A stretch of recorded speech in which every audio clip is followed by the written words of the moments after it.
morning children. How are you all? Had your breakfast? Okay.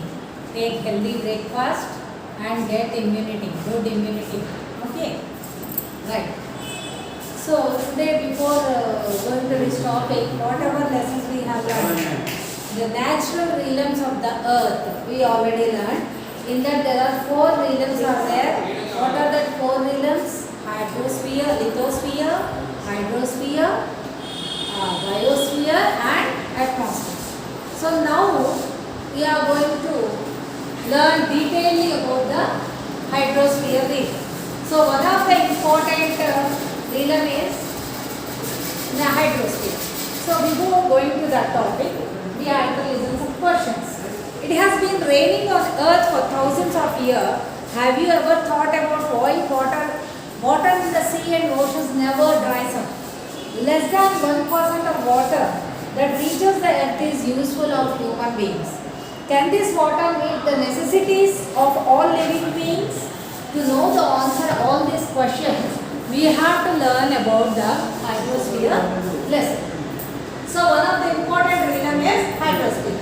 From where you got that word? It is derived. Hydrosphere is derived from a word, from a Greek word that is hudo. Hudo means water and sphere means half of the water. Okay. And here hydrosphere is hudar means water and sphere means half. So it consists in the number of oceans. Hydrosphere, water consists of number of oceans and rivers, seas, bays, etc. And all of you know that billions of years ago the rain is falling on the earth, isn't it? The rainfall is on the earth, and only interesting thing is only 1% of that water only is fulfilling the necessities of the human sustenance, isn't it? So the question arises, a little amount of this, how it is surviving, how that little amount of water is, how the human sustenance are using, how the fulfilling their basic needs. Okay, it will in this lesson we will start about this. So you all know this hydrological cycle, isn't it? You in earlier classes also you learned about this hydrological cycle. So this consists of, see here, the evaporation. There are 5 stages in hydrological cycle. There are 6 stages hydrological cycle. Actually water is a renewable resource. So we are using it and again it is going using it and renewable source. So one is evaporation. One of the stages, there are 6 stages are there. What are the 6 stages in hydrological cycle? Evaporation, transportation, condensation, precipitation,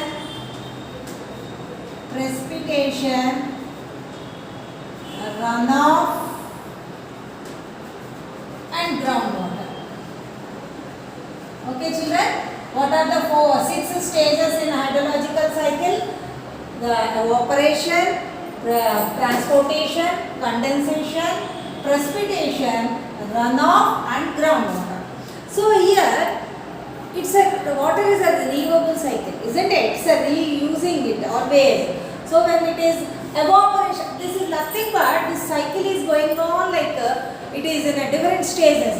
First water will be from the liquid to gaseous stage and gaseous to solid stage, like that it will be coming. It's a cycle like that. Okay, so how evaporation takes place? You all know that.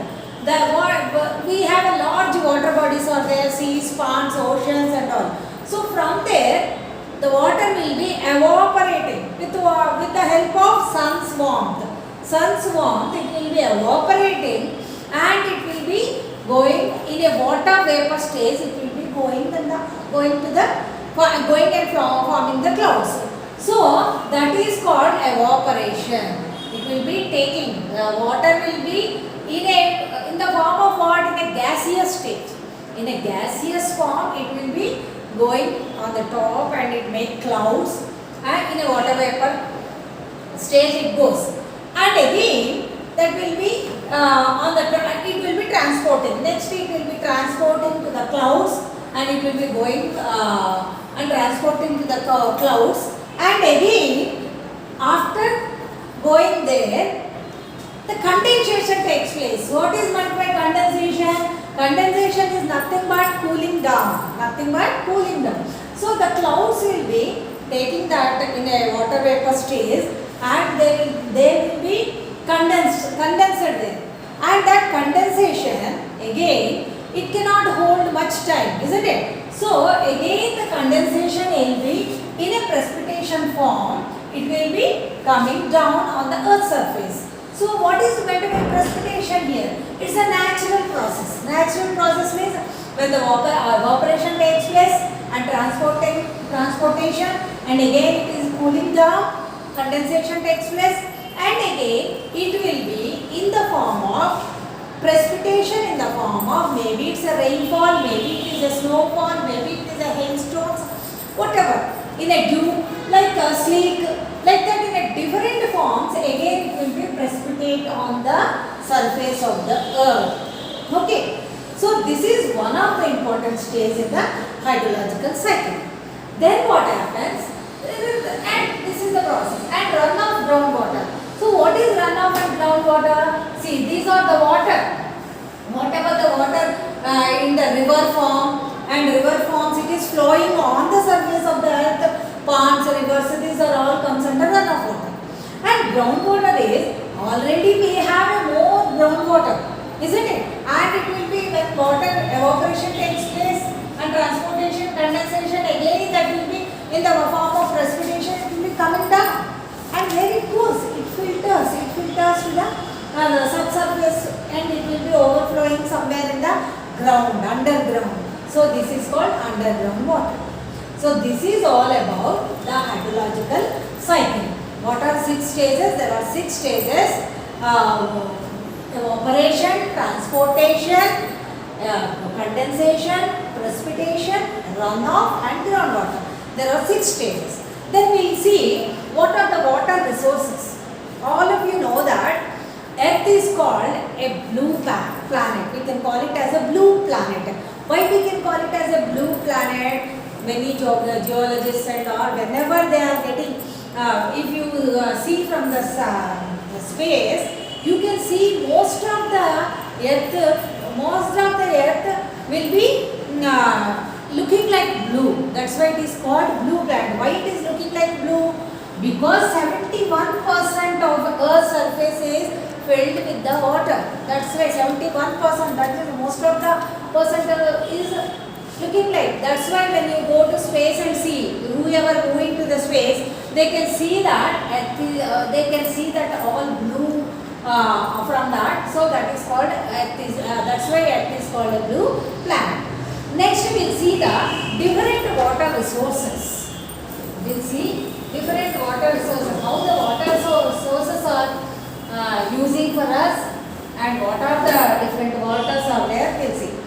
And here 97.217% water is only which present on the earth's surface is salty. So 2169% of water is only saline water. What is meant by saline water? Salty water. That means in the oceans. Okay. From the oceans, most of the, that means 97.2169% means most of the water is saline water. Okay. And fresh waters are 2.78. 2.7831% is a fresh water. Okay, fresh water. That means very less fresh water is there. 1% fresh water over whole earth. And in that again, with the 69.56% it is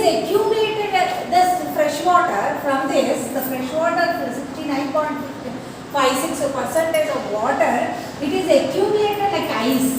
Where it is accumulated? Fresh water only, but it is accumulated as ice. Where it is in the Antarctica, in the Arctic region, and in the Himalayan mountains and all. So only 30.1% exists as water. Is a groundwater. Is groundwater. The groundwater, this much is there, and fresh water is 2.783% fresh water, and again 69.56 is fresh water accumulated as ice. So finally 0.34% water only it is using for the human sustenance. It is only for using for the human sustenance. That means our domestic needs and all for animals, plants and human being. For that we are using only 0.3% for human sustenance.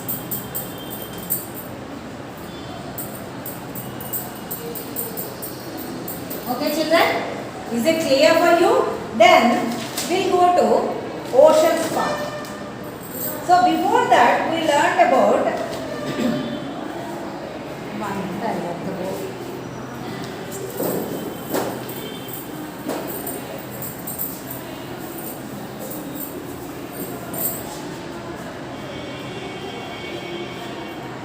So we'll talk about the relief of the oceans. Relief of the oceans.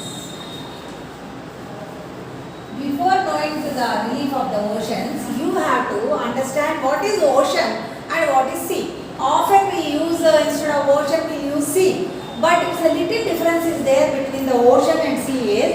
Ocean is a very big large water body, okay, and it will not enclosed by any land and all. But sea is enclosed by land. Sea is enclosed by, that means the border given to the sea, land will be given as a border. Sea is enclosed by land. This is the slight difference between both. But ocean and sea both are very big ocean bodies, water bodies. Big ocean body is called ocean. Big water body is called ocean. And the similarity between these two are both are saline water only. Both are saline water. That means the salinity is there in the both the sea and ocean. So here the sea is enclosed by land. That means they have given some border by the land.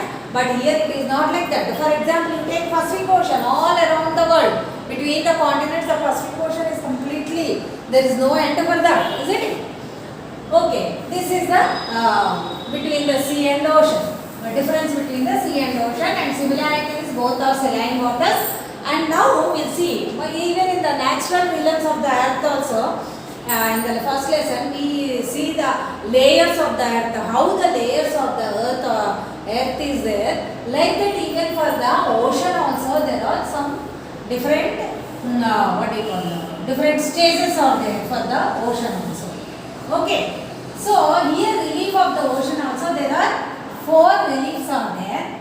First one is continental shelf. What is that?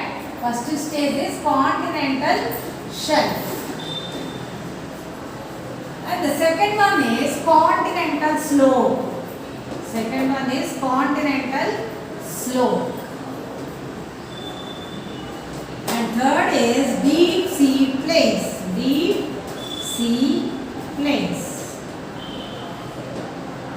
And fourth one is trenches. Deep trenches. Deep sea trenches. So these are the layers in the even in the ocean also. So first you see the continental slope. It is a between the land and sea, whatever the area is called, that is continental shelf, and is around up to from the beginning border CB from the beginning to 200 meters. Whatever the water area is there, ocean area is there, that is called continental shelf. Okay, in this almost 7.6% oceanic area it occupies. Continental shelf occupies 7.6% of area in the ocean it occupies, and continental shelf up to 200 meters, and it is between the land and sea, border between the land and sea, and here the zone between the land and sea. And the next is, it is the largest continental shelf is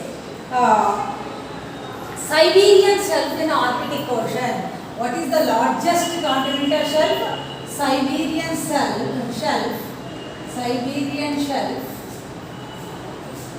in Arctic Ocean. In Arctic Ocean, it is about 1500 meters. Here how much? 200 meters in general for all the oceans. But here the biggest continental shelf is Siberian shelf in Arctic Ocean, that is 1500 meters depth. Okay, and what are the uses of the continental shelf? Continental shelf, what are the uses? One is fish wealth is more. One is you can make more fishing. Fish wealth is more. And the second thing is natural gases and crude oil. Natural gases and crude oil is available. Natural gases and crude oil is found in there.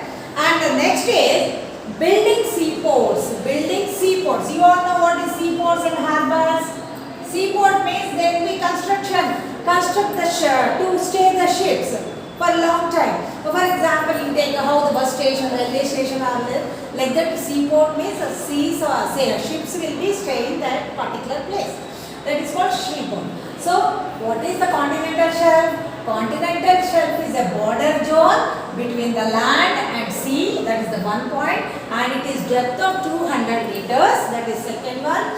And 7.6% occupied area, oceanic area will be occupied.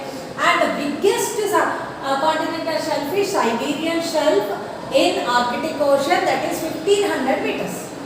Okay. Then next, what are the uses? Fisher wealth is there, and natural gas and crude oil will be available, and the seaports are it is good for construction of the seaports there. Next thing is continental slope.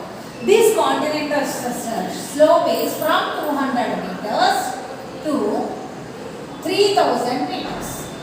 From 200 meters to 3000 meters. So it comprises, so here 200 meters up to 200 meters continental shelf. Now it is a border zone of continental shelf to deep sea plain. Deep sea plain. Continental shelf to deep sea plain, whatever the border zone is there, that area will be occupied by continental slope. That is 200 meters to 3000 meters. And here there is a 15% area will be occupied by this. So 15% area will be occupied by this. And what are the uses here? Submarines. Submarines, you can make submarines here. Submarines for war, for navy navigational purpose and all, they will use submarines. So in that area they can use submarines. Next is deep sea plains, the third one. This is 3000 meters to 6000 meters. 3000 meters to 6000 meters. That is from border zone, from deep sea plain range to continental slope. In between, whatever the border zone is there, that is called deep sea plain. And this deep sea plain, 76.5%. 76.2% area will be occupied in the ocean, this deep sea plain. And one more important thing is here, the smoothest mud and smoothest plain regions are there in this region, in this oceanic area, plain regions. Very smoothest regions in the world. Smoothest regions in the world. Next is oceanic deep trenches. These oceanic deep trenches are remaining 6000 meters to whatever. That means when the ocean comes, it reaches the continent. It reaches the continent. That means that is remaining all deep sea plains. And you know, here they are found more close to plate tectonics. We were talking, plate tectonics, how they move. So these trenches are more close to plate tectonics. And here one more significant is there.